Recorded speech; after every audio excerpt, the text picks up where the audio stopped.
Il y a dans la respiration quelque chose à apprendre. Et vous ne pouvez l'apprendre qu'en l'accompagnant d'un travail de la pensée.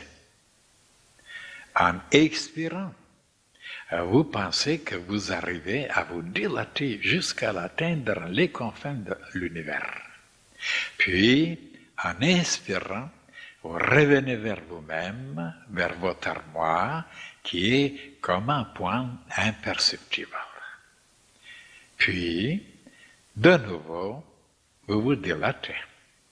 C'est ainsi que vous découvrez que ce mouvement de flux et de reflux est la clé de tous les rythmes de l'univers. En tâchant de se rendre conscient à vous-même, vous entrez dans l'harmonie cosmique. Et il se fait un échange entre l'univers et vous. Car en inspirant, vous recevez des éléments de l'espace, et en expirant, vous projetez en retour quelque chose de votre cœur et de votre âme. La nature a placé partout des moyens de percer ce mystère.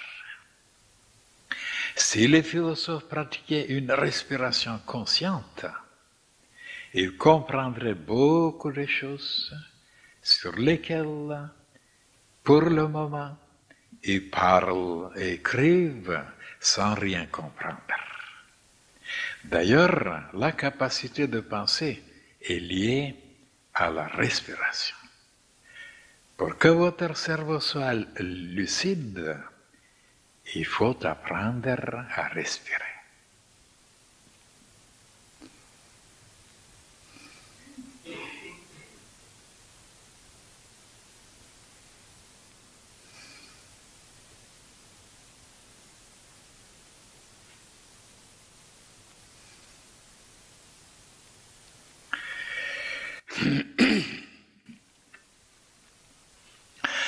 Voilà une page, mes chers frères et sœurs, très, très importante.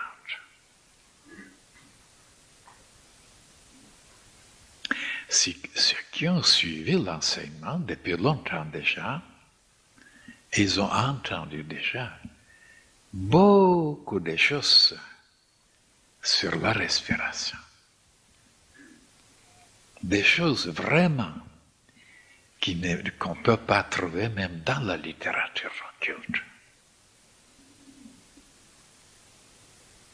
Alors, et sur quoi je vous ai parlé dans le passé. Je vous ai révélé comment le Seigneur a créé l'univers en expirant et l'univers était créé. Et quand il inspirera, l'univers sera foutu, tout disparaîtra. Et comme cette inspiration, expiration dure des milliards et des milliards et des milliards d'années, comme dans la philosophie hindoue, un jour de Brahma, c'est des milliards d'années, un jour. Et c'est comme ça que le Seigneur a créé les choses dans 6 jours. Et oui, mais ces 6 jours n'étaient pas de 24 heures comme les chrétiens pensaient dans le passé. Dans les 6 jours, il a créé. Et après, il était fatigué. Et il devait se reposer. Et quelle opinion on doit avoir sur le Seigneur après? Il est comme nous. Il a mis la main dans la pâte et il s'est fatigué. Et comment ça se fait que les chrétiens n'ont pas réfléchi? J'ai tout expliqué ça. Mais je ne m'arrêterai pas longtemps. Seulement, rapidement, je vous dirai seulement sur quoi j'ai parlé et après quelques mots, s'il le faut, quelque chose de nouveau pour vous amener à pratiquer. Et quand il a créé, par exemple, Voilà, les étoiles, le soleil. Ben, c'était le 4e jour.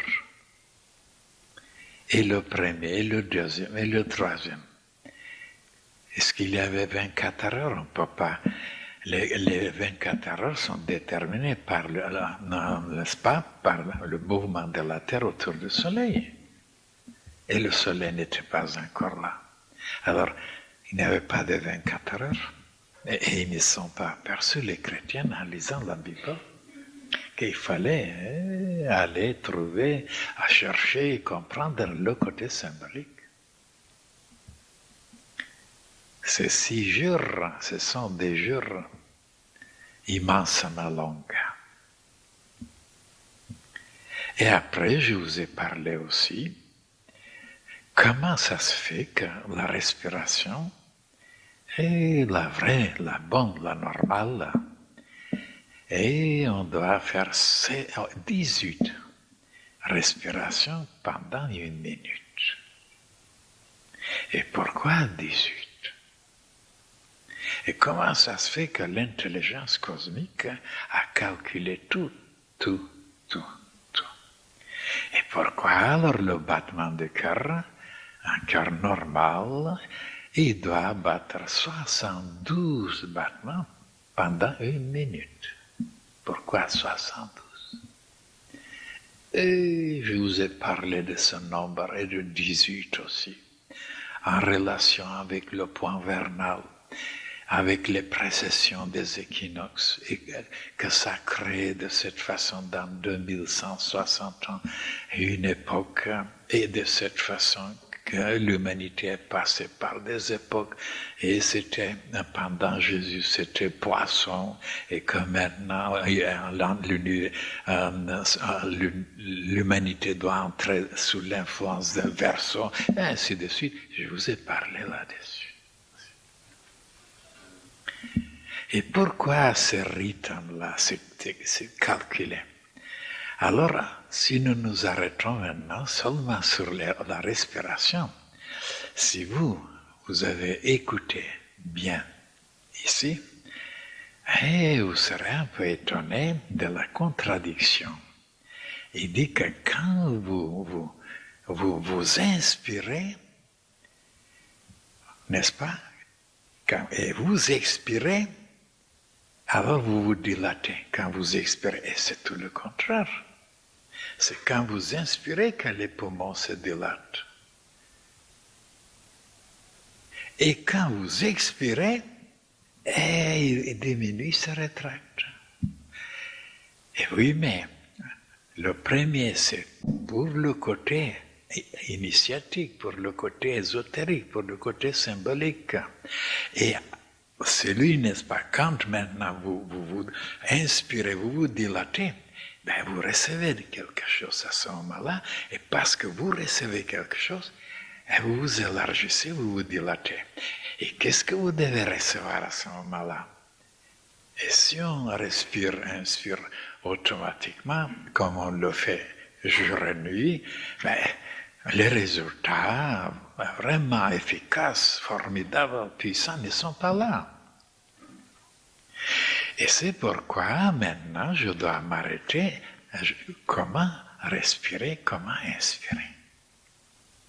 Je vous ai parlé aussi sur le rocher que dans cette respiration que nous pratiquons, 8, 16, 32, oh là là, il y a toute une science. Et quand on devait inspirer, on recevait à ce moment-là toute la lumière céleste. Donc on voulait recevoir la force forte de toutes les forces, la lumière divine, toutes les qualités, toutes les vertus, toute la quintessence, tout ce qui est céleste. De pouvoir ingurgiter, de pouvoir introduire en soi-même, de se remplir. Et après, quand on devait expirer, on s'arrêtait sur tout d'abord avec le feu, la lumière comment nettoyer, comment enlever, comment purifier, c'est-à-dire comment dégager le cerveau de toutes les impuretés. La lumière.